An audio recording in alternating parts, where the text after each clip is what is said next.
Last lecture में हमने 2.1 का क्वेश्चन नंबर 7 किया था लास्ट में। Now we are starting question number 8।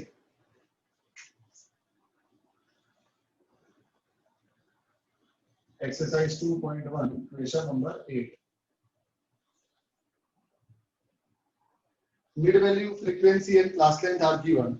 अपने को तीन चीजें दी है, मिड वैल्यू दिया है, फ्रीक्वेंसी एंड क्लास लेंथ, और उसके ऊपर से बोला है obtain original frequency distribution. Original frequency distribution हमें फाइंड करना है। ओके, तो चलो ध्यान यहाँ रखो कैसे करेंगे। देखो फ्रीक्वेंसी तो अपने को दी है, अब क्लास फाइंड करने के लिए हमें मिड वैल्यू और क्लास लेंथ की जरूरत पड़ेगी। मिड वैल्यू और क्लास लेंथ के ऊपर से हम क्लास फाइंड करेंगे। देखो कैसे, ध्यान यहाँ पे, ये फॉर्मूला याद रखना। अगर हमें मिड वैल्यू दी है और क्लास लेंथ दी है और उसके ऊपर से अगर हमें क्लास फाइंड करनी हो तो किसी भी क्लास की लोअर लिमिट जो होगी, lower limit is equal to mid value minus C upon 2 and upper limit is equal to mid value plus C upon 2। C मतलब क्लास लेंथ। ओके, तो चलो जो भी फर्स्ट वाली क्लास है, फर्स्ट वाली क्लास अपने को कैसे मिलेगी? तो पहली मिड वैल्यू 25 दी है, तो लोअर लिमिट क्या हो जाएगी बोलो? 25 माइनस क्लास लेंथ कितने की है? 50 की, 50 अपॉन 2 यानी 25 माइनस 25 यानी कि 0 and upper limit equal to mid value 25 plus C upon 2। C कितना दिया है? 50। पता चल रहा है ना सबको? यस। 25 प्लस 25 यानी कि 50। तो पहली क्लास क्या आएगी? 0 टू 50। तो फर्स्ट क्लास हमारी आ गई 0 टू 50। अब उसी तरह से सेकंड क्लास अगर हमें फाइंड करना है तो वापस यही formula, lower limit is equal to mid value. कितनी है मिड वैल्यू? दूसरी बार 105 माइनस सी अपॉन 2। सी है 110, 110 अपॉन 2। 105 माइनस कितना होगा? 55 यानी कितना आ जाएगा? 50 and upper limit is equal to 105 plus 110 upon 2। 105 plus 55 कितना होगा? 160। थर्ड क्लास फाइंड करते हैं, उसके लिए मिड वैल्यू है 230, तो lower limit equal to 230 minus class length है 140, 140 अपॉन 2, तो 230 माइनस 70 वो कितना होगा? 230 minus 70 160 and upper limit equal to 230 plus 140 upon 2, तो 230 प्लस 70 कितना हो जाएगा? 300। Okay, fourth class lower limit equal to 400 minus 200 upon 2, 400 minus 100 यानी कि 300। क्लास कितना भूल गया? क्लास लिख देना। तो अभी सेकंड क्लास कौन सी रहेगी बोलो? 50 टू 160। थर्ड क्लास कौन सी आएगी? 50 to 300। Okay, upper limit equal to mid value plus C upon 2, 400 plus 100 which is equal to 500. So class will be 300 to 500. Next, fifth class, उसके लिए मिड वैल्यू है 650, तो lower limit equal to 650 minus उसकी class length है 300, 300 upon 2, 650 minus 150 यानी कि 500 and upper limit equal to 650 plus 300 upon 2. It is equal to 650 plus 150. कितना होगा? 900, sorry 800. 800. ओके, तो क्लास आ जाएगी 500 to 800 और लास्ट में मिड वैल्यू अपने को दी है 900 माइनस क्लास लेंथ अपने को दी है 200 upon 2 900 minus 100 so 800 and upper limit equal to 900 plus 200 upon 2 900 plus 100 यानी कि 1000 so class will be 800 to 1000 आगे सारी क्लास अब उसके बाद तो सिंपल आंसर इसमें हम क्लास और फ्रीक्वेंसी बना लेंगे क्लास और फ्रीक्वेंसी आ जाएगी ध्यान यहाँ पे पहली क्लास कितनी आई है 0 to 50 और उसकी फ्रीक्वेंसी कितनी दी है अब देखो 10 ओके दूसरी क्लास है 50 to 160 और उसकी फ्रीक्वेंसी कितनी दी है 30 उसके बाद 160 to 300 फ्रीक्वेंसी गिवन 140 सॉरी 40 उसके बाद 300 to 500 दिख रहा है ना सबको फ्रीक्वेंसी Yes, sir. उसके बाद है 500 to 800 उसकी फ्रीक्वेंसी है 80 और लास्ट में है 800 to 1000 और 30 so this is our main answer question में बोला है obtain original frequency distribution मतलब क्लास एंड फ्रीक्वेंसी ओके चलो इसका स्क्रीनशॉट लेते हैं फिर आगे बढ़ते हैं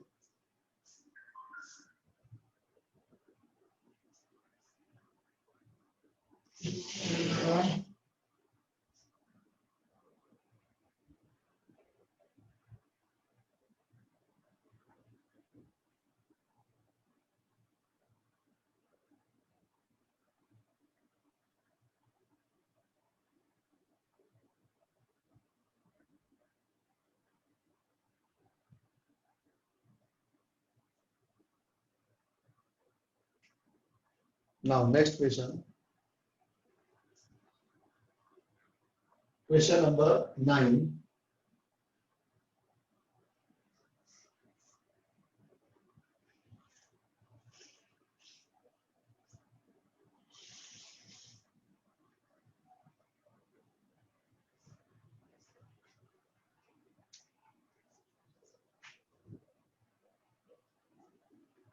information regarding number of accident in a city during a year is as under find the inclusive continuous frequency distribution हमें inclusive continuous frequency distribution find करना है ओके फ्रॉम इट देखो अपने को मिड वैल्यू दिया है नंबर ऑफ एक्सीडेंट्स जिसको हम मिड वैल्यू बोल देंगे and number of days frequency दी है फ्रीक्वेंसी का कोई यूज नहीं है नंबर ऑफ डेज को फ्रीक्वेंसी बोलेंगे फ्रीक्वेंसी का कोई यूज नहीं है फ्रीक्वेंसी को जैसे लिए वैसे लिख देंगे सब नंबर 8 में भी हमने फ्रीक्वेंसी का यूज नहीं करा ओके तो मिड वैल्यू दी है 11.5 21.5 31.5 41.5 51.5 अच्छा ये जो अपने को नंबर ऑफ डेज दिया है वो क्यूमुलेटिव फ्रीक्वेंसी दी है कैसे पता चलेगा क्यूमुलेटिव फ्रीक्वेंसी है ये मोर देन टाइप का सम है याद करो मैंने तुमको बोला था मोर देन टाइप में क्या होता है cumulative frequency start from total and goes to zero देखो टोटल से स्टार्ट हो रही है 160 और धीरे धीरे डिक्रीज हो रही है 120 43 42 अब बोलोगे सर जीरो तो कहाँ है आपने बोला था टोटल से स्टार्ट होकर जीरो तक जाएगी जीरो तक नहीं जा रही है मतलब वो एक्स्ट्रा क्लास अपने को नहीं दिया है वो जीरो अपने को अपने आप ले लेने का यहाँ पे जीरो होगा तो जब यहाँ पर जीरो होगा तो इधर कितना होगा बोलो 11 21 31 41 51 क्या होगा 61.5 ऐसा एज्यूम कर लेने का okay this is not given पर अपने को ले लेने का क्योंकि कभी भी क्यूमुलेटिव फ्रीक्वेंसी दी होगी तो वो टोटल से स्टार्ट होकर जीरो तक तो जानी ही चाहिए अगर जीरो पे नहीं जा रही है तो एक्स्ट्रा जीरो ऐड कर दो और आगे एक्स्ट्रा ऑब्जर्वेशन ऐड कर दो चलो अभी क्या है 160 120 43 42। अच्छा एक मिनट, ये टोटल ही दे दिया अपने को सीधा 365। ओह सॉरी, ये क्यूमुलेटिव फ्रीक्वेंसी नहीं है। अगर क्यूमुलेटिव फ्रीक्वेंसी होती ना तो टोटल कितना होता उसका 160 होता, जो पहला ऑब्जर्वेशन है, पर टोटल अपने को अलग से दिया है 365, मतलब ये फ्रीक्वेंसी ही है, ऐसे रहेंगे। अब देखो इंक्लूसिव क्लास कैसे फाइंड करेंगे, how to find inclusive class, बोलो क्या करोगे इंक्लूसिव क्लास फाइंड करने के लिए, बोलो जल्दी। सर दो दो का क्लास कैसे बनाएंगे अपने इधर, कैसे लिखोगे, कल किया था ऐसा समूह में, बोलो। दो दो का ग्रुप सर बनाए। से 22 तक। चलो पहले दो का ग्रुप, फिर क्या करोगे, ऊपर वाले में 0.5 प्लस करने का, नीचे वाले में 0.5 माइनस करने का, तो क्या आएगा बोलो, इधर प्लस करोगे तो 12, इधर माइनस करोगे तो 21। 12 अब ये दोनों का ग्रुप, इधर प्लस करोगे तो 22, इधर माइनस करोगे तो 31, है ना। 30 अब ये दोनों का ग्रुप, इधर प्लस करोगे तो 32, इधर माइनस करोगे तो 41। अब ये दोनों का ग्रुप, तो बोलो क्या होगा, 42, 42 61, और लास्ट में अब एक एक्स्ट्रा मैंने देखा कुछ नहीं, मतलब 61.5, तो क्या होगा बोलो 52 to 61। अंडरस्टूड, यस और नो। Yes. बस ये Yeah. हमारी क्लास आ गई, Yes. और ये फ्रीक्वेंसी आ गई, ओके। और ये टोटल है, ये टोटल है 365 जो है अपना टोटल है, उसको ना लिखिएगा चले। तो inclusive class and frequency total is 365, ये सबका टोटल अपने को 365 मिला है, ओके। खत्म हो गया सब। क्वेश्चन में खाली क्या बनाने को बोला है, इंक्लूसिव कंटीन्यूअस फ्रीक्वेंसी डिस्ट्रीब्यूशन, तो ये रहा क्लास और ये है फ्रीक्वेंसी एफआई। नंबर 10 समझ में आया ना सबको, नाइन्थ वाला। Yes, sir. Yes. Yes, sir. Now next, from the following data obtain class boundary points from the class limit। अपने को क्लास की लिमिट तो दी है, हमें क्लास के बाउंड्री पॉइंट्स ढूंढने हैं, and right there frequency distribution, और उनका फ्रीक्वेंसी डिस्ट्रीब्यूशन लिखना है। देखो अपने को क्लास दी है और फ्रीक्वेंसी दी है। चलो पहली क्लास है 1 से लेकर 1.475,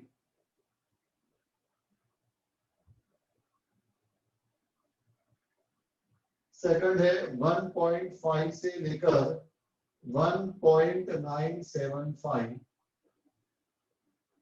थर्ड 2 से लेकर 2.475, फिर 2.5 to 2.975,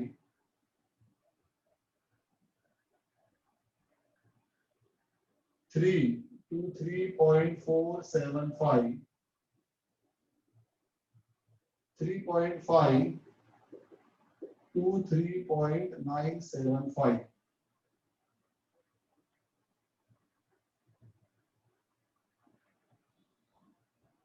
यहाँ पे दिया है 5, 10, 20, 20, 10, 5, और टोटल अपने को दिया है 70। अब देखो हमें बाउंड्री पॉइंट्स फाइंड करने को बोल रहे हैं, बाउंड्री पॉइंट्स फाइंड करने की हमारे पास फॉर्मूला है, मैंने लिखवाई है तुमको। क्या फॉर्मूला है, देखो किसी भी क्लास की लोअर बाउंड्री पॉइंट ढूंढनी हो तो क्या होगा, lower limit of given class plus upper limit of previous class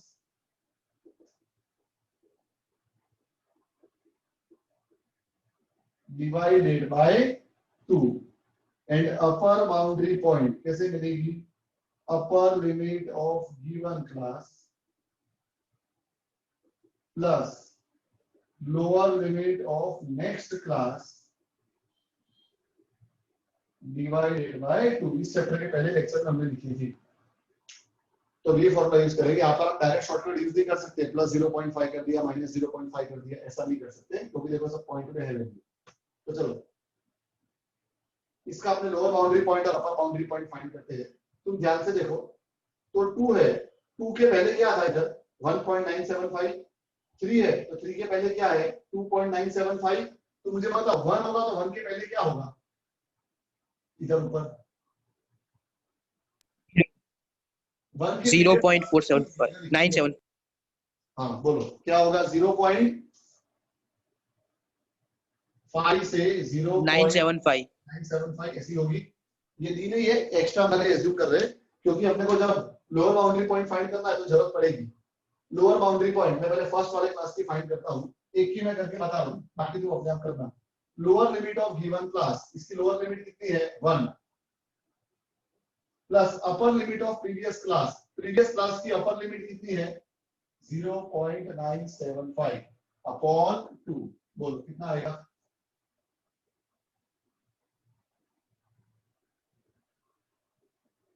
0.9875। 0.9875। अब अपर बाउंड्री पॉइंट के लिए upper limit of given class की अपर लिमिट है 1.475 plus lower limit of next वाले क्लास की लोअर लिमिट 1.5 अपॉन 2। बोलो कितना आएगा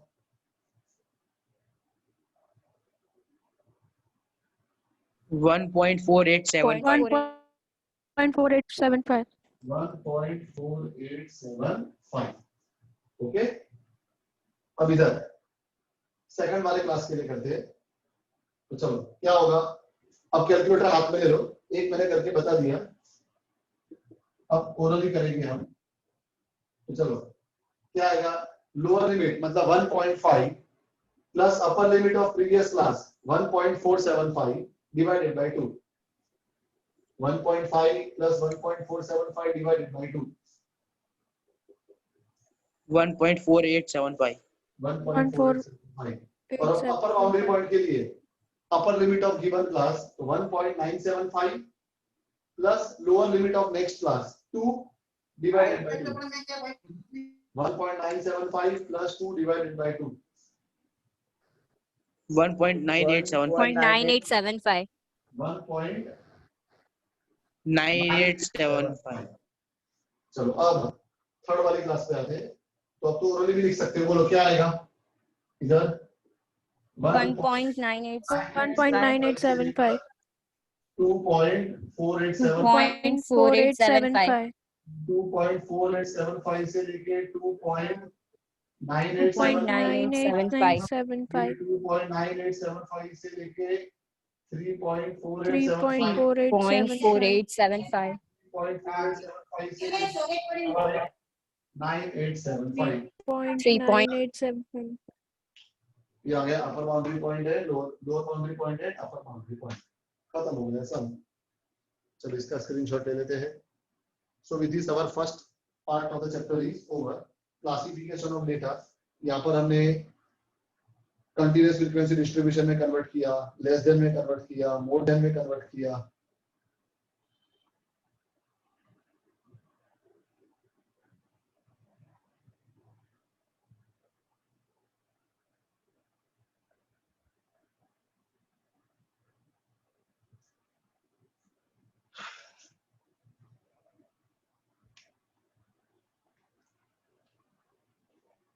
कर दूं राम? Yes. अब ये Yes, चैप्टर sir. का सबसे इंपॉर्टेंट चैप्टर टॉपिक जो 100% एग्जाम में आता है, 100%, 99.9 भी नहीं बोलता मैं तो, 100%। अभी स्टैटिस्टिक्स की तुम्हारी यूनिट टेस्ट है स्कूल में, ओके, जिसका पेपर बोर्ड में से आएगा। तो टेब्यूलेशन के सम आने का, जैसे अभी तक स्कूल में पेपर निकाले थे तो स्कूल वाले, हर स्कूल वाले टेब्यूलेशन का सम पूछते ही थे। ओके, 100% एक सम आता था टेब्यूलेशन का। चैप्टर 2 अगर है जिसको कोर्स में, तो टेब्यूलेशन का एक सम आता ही था। तो इस बार बोर्ड में भी फुल चांस है कि टेब्यूलेशन का एक सम आए।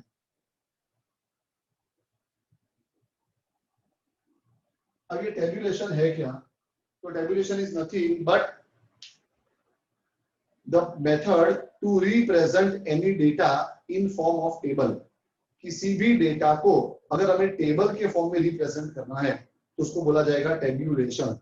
ओके, एक सिंपल एग्जांपल देते, पहले तो लिख देते the method to represent a data in form of table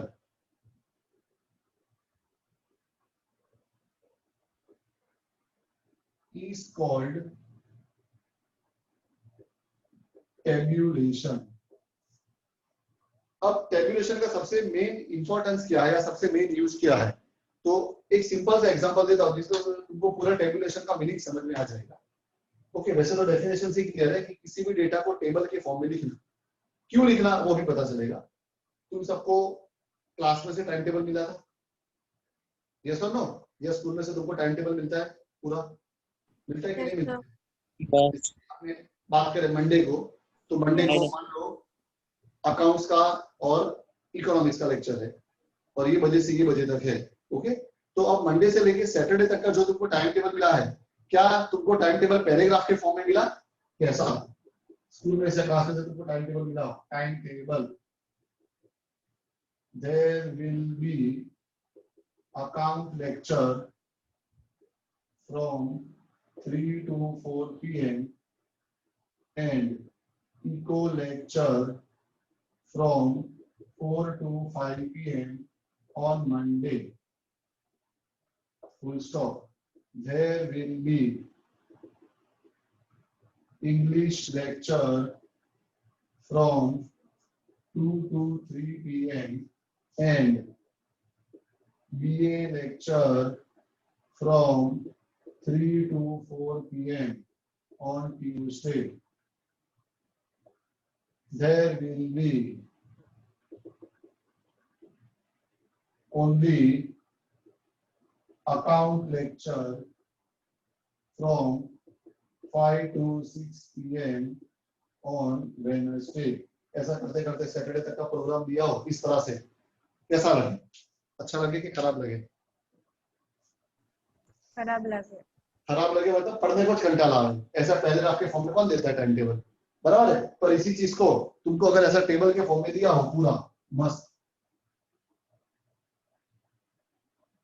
Monday, Tuesday, Wednesday, Thursday, okay, या टाइम लिखा हो 2 to 3 p.m., 3 to 4 p.m., 4 to 5 p.m. Okay भाई, 3 to 4 p.m. में मंडे पे अकाउंट है, 4 to 5 में इको है, ट्यूसडे को 2 to 3 में इंग्लिश है, 3 to 4 में बीए है, वेडनेसडे को सीधा 5 to 6 में अकाउंट है। तो ये दोनों में से कौन से? ये दोनों डेटा ही है। डेटा मतलब इंफॉर्मेशन, दोनों में इंफॉर्मेशन ही दी गई है, पर तुम्हारे लिए कौन सी इंफॉर्मेशन को समझना ज्यादा इजी है? टेबल वाला। Okay, so this is the main advantage of tabulation. अगर हम डेटा को टेबल फॉर्म में रिप्रेजेंट करते हैं तो very first it is easy to understand, उसको हम इजीली अंडरस्टैंड कर सकते हैं। दूसरा main advantage, even a semi literate person, okay, semi literate मतलब जो बहुत कम पढ़ा लिखा है, वो भी टेबल को देख के समझ पाएगा। और मैं ऐसा वर्ड्स में लिखूं पूरा, अब कोई गुजराती मीडियम का स्टूडेंट आ जाए बेचारा, तो उसको थोड़ी तकलीफ होगी समझने में। पर इसी चीज को अगर मैं टेबल के फॉर्म में लिखूं तो इसको तो गुजराती मीडियम क्या उर्दू मीडियम का स्टूडेंट भी समझ लेगा। उसको थोड़ी बहुत अगर इंग्लिश आती है, बेसिक इंग्लिश आती है, तो वो समझ लेगा ये पूरा। ओके, तो अगर कोई सेमी लिटरेट पर्सन है या कोई इलिटरेट पर्सन है, ओके, जिसको थोड़ा बहुत पढ़ना लिखना आता है, तो वो भी टेबल के ऊपर से इंफॉर्मेशन समझ लेगा। जबकि ऐसा पैराग्राफ के फॉर्म में होगा तो इस इंफॉर्मेशन को वो नहीं समझ पाएगा, उसको टफ लगेगा। तो समझने के लिए easy to understand, even a semi literate person can understand. Third, it is attractive, कोई भी रीडर तुरंत अट्रैक्ट हो जाता है। दो टाइप की कोई इंफॉर्मेशन दी हो, आपने न्यूज़पेपर खोलते हैं, अगर तुम में से कोई न्यूज़पेपर पढ़ता हो तो अगर तुम न्यूज़पेपर खोलते हो तो तुम्हारा ध्यान कहाँ जाता है? बड़ी हेडलाइंस पे जाएगा, या फिर पिक्चर वाला न्यूज होगा जिसे फोटो वोटो दी है उस पे जाएगा, या टेबल पे जाएगा। बाकी अंदर का पैराग्राफ और डिटेल में छोटा छोटा लिखा होता है वो कोई नहीं पढ़ता है, या बहुत कम लोग पढ़ते हैं। ओके, तो ये सब टेबुलेशन के एडवांटेज है. It attracts the reader, reader can understand the information easily. Okay, it is easy to understand. तो ये सब टेबुलेशन के एडवांटेजेस है, जिसकी वजह से स्टैटिस्टिक्स के अंदर क्या किया जाता है, हर बार इंफॉर्मेशन को टेबल के फॉर्म में रिप्रेजेंट की जाती है. अंडरस्टूड? यस और no? Yes. Yes.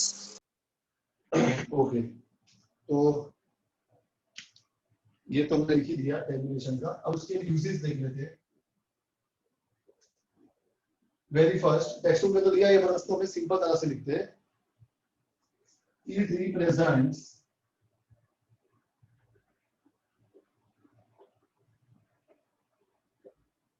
the data in simple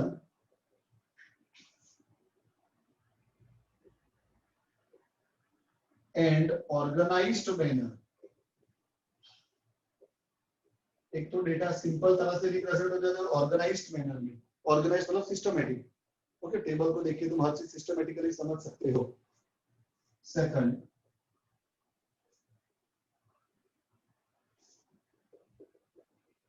time, money and labour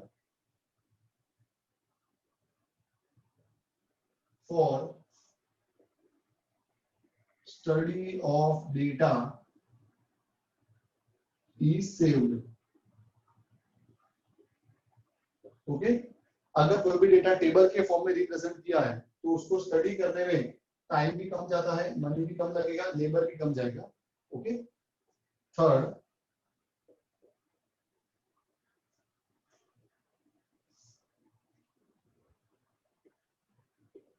comparison can be done easily. हम इजीली कंपेयर कर सकते हैं. मंडे के बाजू में ट्यूसडे का टाइम टेबल है, ट्यूसडे के बाजू में वेडनेसडे का टाइम टेबल है, तो तुम कंपेयर कर सकते हो कौन से दिन लेक्चर ज्यादा है, कौन से दिन लेक्चर कम है, कौन से दिन जल्दी लेक्चर है, कौन से दिन लेट लेक्चर है. ओके, तो कंपैरिजन इजीली हो सकता है. जबकि पैराग्राफ के फॉर्म में लिखा होगा तो तुम कंपेयर नहीं कर पाओगे. नंबर 4,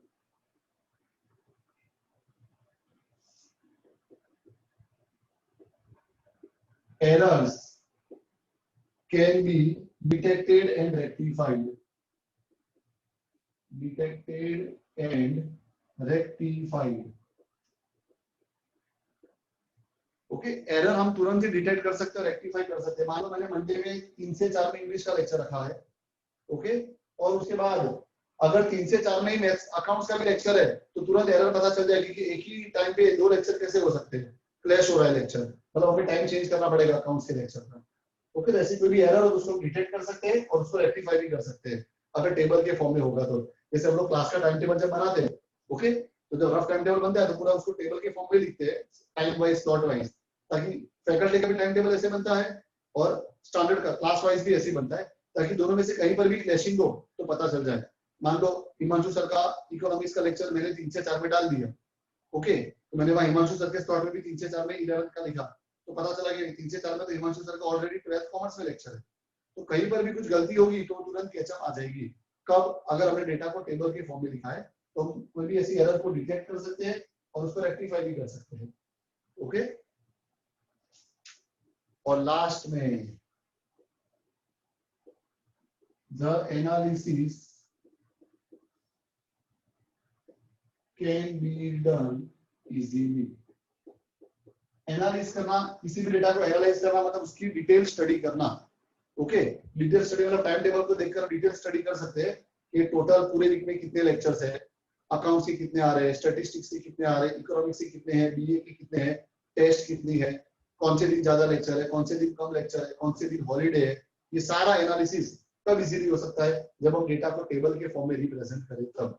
ओके, तो ये मेन 5 एडवांटेजेस है टेबुलेशन के. तो अगर एग्जाम में एडवांटेजेस या यूजेस ऑफ टेबुलेशन पूछे तो ये तुमको लिख देना है. टेक्स्ट बुक में थोड़ा कॉम्प्लिकेटेड वे में दिया है, मैंने उसको सिंपल भाषा में लिख दिया. इसका भी स्क्रीनशॉट लेते हैं और फिर हम पहला सम करेंगे टेबुलेशन का.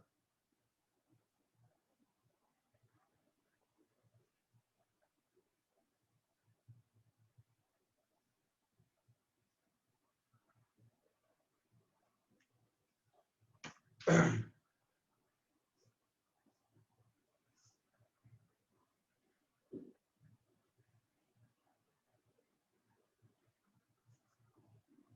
स्टार्ट करते हैं ध्यान से। ये टॉपिक थोड़ा कॉम्प्लिकेटेड है, इसके लिए ध्यान रखना। एक्सरसाइज 2.2 देखो, अब यहाँ पर क्या है, हमें सारी इंफॉर्मेशन पैराग्राफ के फॉर्म में दी होगी और हमें उसको टेबल के फॉर्म में रिप्रेजेंट करना है। तो देखो क्या दिया, there are 1400 students in a commerce college. हम इंफॉर्मेशन को पढ़ते जाएंगे और जो जो मेन चीजें हैं वो एक साइड पे लिखते जाएंगे। तो चलो क्या पता चला, टोटल कितने स्टूडेंट्स है, बोलो। 1400 1400 1400 855 है बॉयज। इसमें से बॉयज कितने हैं,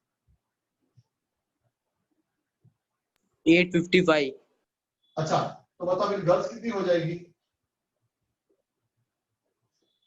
1400 माइनस 855 कितना होगा बोलो, 545. 545। ओके, फिर आगे बोला है एंड ऑफ देम, मतलब ये जो 855 बॉयज है, of them 225 boys are in second year. इसमें से सेकंड ईयर में कितने बॉयज है, 225 225 boys were in the second year. जो जो इंफॉर्मेशन दी अभी तो वही लिख रहे हैं। ओके, फिर आगे बोला है in the second year number of boys and number of girls are equal. Second year में बॉयज और गर्ल्स इक्वल है, मतलब सेकंड ईयर में अगर 225 बॉयज है तो गर्ल्स भी कितनी होगी सेकंड ईयर में, 255 होगी। यस और नो, हाँ के ना तो बोलो। Yes, sir. लिखा है ना, in the second year number of boys and number of girls are equal. तो अगर 225 बॉयज है तो सर 225 हाँ 2 कितना है 25, 220 25 बॉयज है तो गर्ल्स भी 225 होगी। Among 550 students of first year के टोटल स्टूडेंट्स 550 है, वो हम यहाँ नहीं लिख सकते, ये तो बॉयज गर्ल्स का है। Total students of first year, total students of first year कितने दिए अपने को 550। The proportion of boys and girls is 3:2। इसमें से बॉयज और गर्ल्स का रेशियो 3:2 है। बॉयज और गर्ल्स का रेशियो कितना है 3:2। तो इसको सॉल्व कैसे करने का, देखो बॉयज और गर्ल्स का रेशियो 3:2 बोला है, तो 3 रेशियो बॉयज का और 2 रेशियो गर्ल्स का। तो देखो कैसे करेंगे, बॉयज का रेशियो कितना है 3 अपॉन टोटल रेशियो कितना होगा, दोनों को मिलाओगे तो 5 मल्टीप्लाई बाय टोटल स्टूडेंट 550। और वैसे ही गर्ल्स का रेशियो कितना है 2 अपॉन में आएगा टोटल कितना है 5 मल्टीप्लाई बाय टोटल स्टूडेंट 550। तो बॉयज और गर्ल्स अपने को मिल जाएंगे। पता चला ये सबको, बॉयज और यस गर्ल्स सर 3:2 Yes, है, बॉयज का रेशियो 3 है तो 3/5 लिखने का। ये 5 कहां से आया, तो रेशियो का टोटल है वो। गर्ल्स का रेशियो 2 है तो 2/5 लिखने का, मल्टीप्लाई बाय टोटल स्टूडेंट 550 है तो दोनों जगह 550 करो। इधर कितना आएगा 330 और इधर कितना आएगा 330. मतलब 330 बॉयज है और 220 गर्ल्स है फर्स्ट ईयर में, ये भी हमें पता चल गया। In the third year number of boys is 3 times number of girls. अब थर्ड ईयर के टोटल स्टूडेंट अपने को नहीं दिए, थर्ड ईयर के टोटल स्टूडेंट अपने को नहीं दिए, पर क्या बोला है in the third year number of boys is equal to number of girls. Third year में खाली इतनी इंफॉर्मेशन ही दी है। क्या दी इंफॉर्मेशन बोलो, थर्ड ईयर में number of boys is equal to 3 times number of girls. Any doubt? No अब थर्ड ईयर के बॉयज और गर्ल्स कैसे फाइंड करेंगे हम, तो पहले थर्ड ईयर के टोटल स्टूडेंट ढूंढ लेते हैं। कैसे मिलेंगे बोलो, दिया नहीं अपने को, total students of third year कैसे मिलेगा, तो it will be equal to total students students of third year अपने को चाहिए, कैसे मिलेगा बोलो स्टूडेंट्स ऑफ थर्ड ईयर? तो टोटल स्टूडेंट्स में से अगर हम माइनस कर दे स्टूडेंट्स ऑफ फर्स्ट ईयर और माइनस कर दे स्टूडेंट्स ऑफ सेकंड ईयर, तो जो बचेगा वो क्या होगा? थर्ड ईयर का हो जाएगा। यस और नो? यस। तो बताओ टोटल स्टूडेंट कितने दिए अपने को? Total students 1400। 200। ओके, इसमें से फर्स्ट ईयर की कितने स्टूडेंट है? तो देखो फर्स्ट ईयर ये रहा, फर्स्ट ईयर के कितने स्टूडेंट है? 550, वो माइनस कर देते हैं। और सेकंड ईयर के कितने स्टूडेंट है? सेकंड ईयर के स्टूडेंट डायरेक्टली 550। हाँ 550, वेरी गुड। सेकंड ईयर के बॉयज 225 है और गर्ल्स भी 225 है। 225 प्लस 225 कितना होगा? 450 होगा। 225 प्लस 225, पता चला सेकंड ईयर का कैसे लिखा मैंने? Yes sir. सेकंड ईयर के बॉयज 225 है, सेकंड ईयर की गर्ल्स भी 225 है, तो इन दोनों को मिला देंगे तो सेकंड ईयर की कितने हो जाएंगे? 450 हो जाएंगे। तो 1400 माइनस 550 माइनस 450 वो कितना आएगा?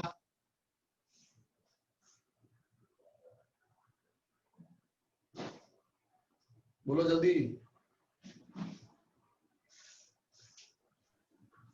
400। 400। लेस देन 1 मिनट बाकी है, वापस ज्वाइन हो जाना। अब 400 में से थर्ड ईयर में क्या बोला है? Number of boys is 3 time number of girls, ऐसा बोला है। नंबर ऑफ बॉयज के लिए मैं बी लिखता हूँ, is 3 times number of girls के लिए मैं जी लिखता हूँ। तो गर्ल्स को नीचे ले लो तो क्या हो जाएगा? Boys upon girls equal to 3 upon 1। Yes और नो?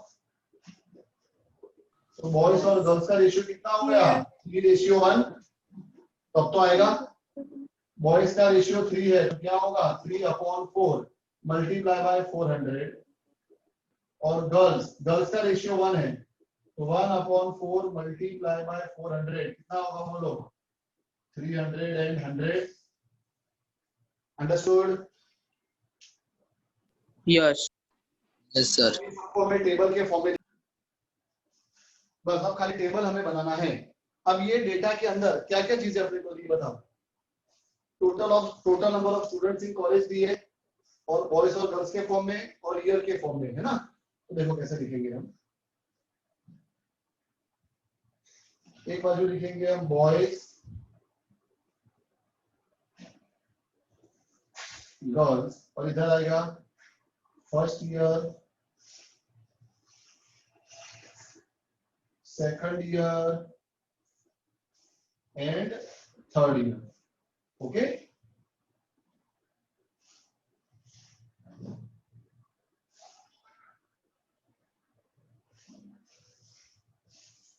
और दोनों तरफ टोटल करने का, कॉलम का भी टोटल करने का और रो का भी टोटल करने का, दोनों जगह टोटल आएगा। इधर भी हम लिखेंगे टोटल और इधर भी हम लिखेंगे टोटल।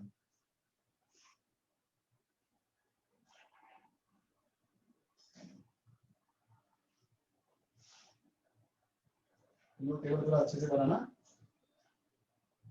ये अपना मेन आंसर है। और ऊपर लिखेंगे टेबल को हेडिंग देना बहुत जरूरी है। शोइंग, स्कूल है कि कॉलेज का दिया है? किसका दिया है क्वेश्चन में? Commerce college. Students study in college according to gender, boys और गर्ल्स बोला है, मतलब according to gender and year. First year second year third year बोला है, तो according to gender and year. चलो फर्स्ट ईयर के बॉयज कितने हैं बताओ? फर्स्ट ईयर के बॉयज कितने हैं? 330। फिर फर्स्ट ईयर की गर्ल्स कितनी है? 220। समझ में आ रहा है सबको? Yes sir. Then second year के बॉयज कितने हैं? 855, सॉरी 225। 25। सेकंड ईयर की गर्ल्स भी कितनी है? 225। फिर थर्ड ईयर के बॉयज से 300 और गर्ल्स से 100। तो ये दोनों का टोटल कितना होगा 550, ये दोनों का टोटल 450, ये दोनों का टोटल 400, ये तीनों का टोटल कितना होगा बोलो।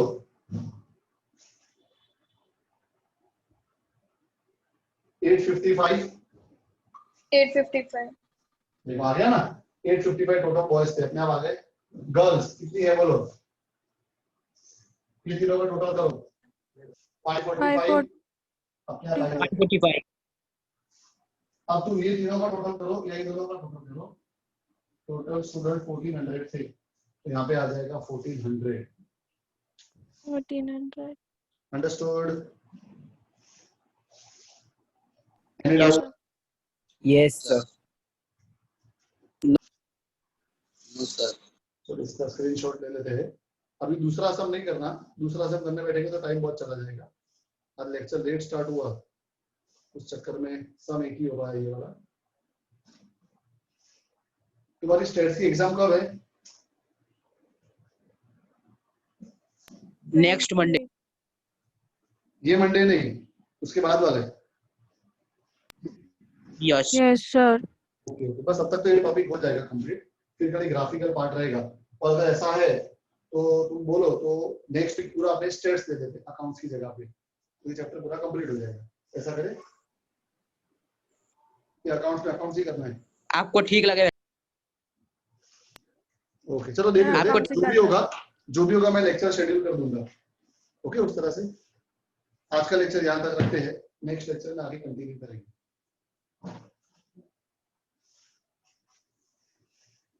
बाय।